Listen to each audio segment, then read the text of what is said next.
I want to start with some background information from ANA. So often in nursing, we hear that violence is part of the job.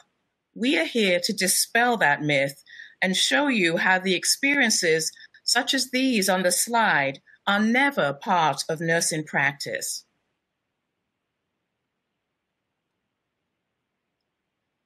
ANA has continued to monitor, educate nurses regarding the hazards of workplace violence. In the nursing literature, Shorey and Wong conducted a systematic review of all articles available that referred to workplace violence in nursing. They concluded that workplace violence is a global nursing problem. There are several reasons for this, the primary being that nurses are at greater risk because of the constant interactions with patients. But of course, this is necessary for appropriate patient care. You don't have to search too far to find accounts in the popular news of nurses being abused. I included 3 clips on the slide.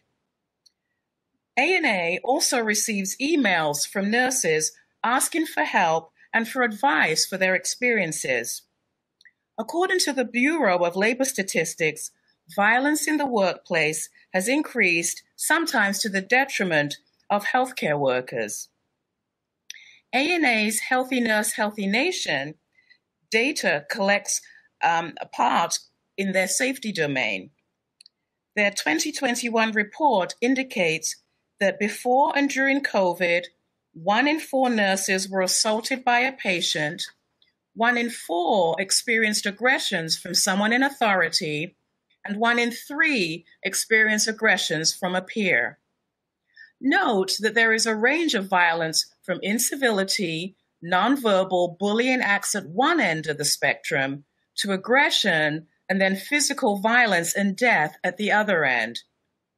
The American Nurses Foundation most recent survey shows nurses working in certain areas such as acute care, ICU, the emergency department, med-surg units, telemetry, and schools experience more incivility and bullying.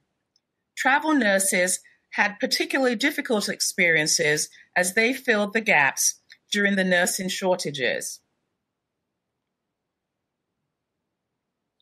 ANA's programmatic response has varied from increased awareness to specific education. In 2015, we developed a zero-tolerance position with the help of 400 nurses and continued to increase awareness with a pledge to end nurse abuse that extended to other healthcare workers.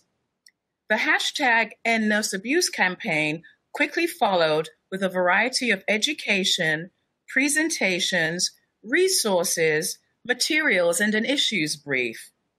Nurses could share their experiences through a portal, and we expounded their voices in 2 videos.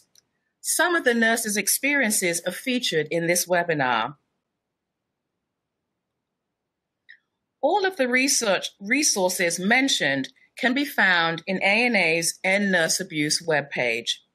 You can find that page by Googling ANA End Nurse Abuse or navigating to the website on the screen.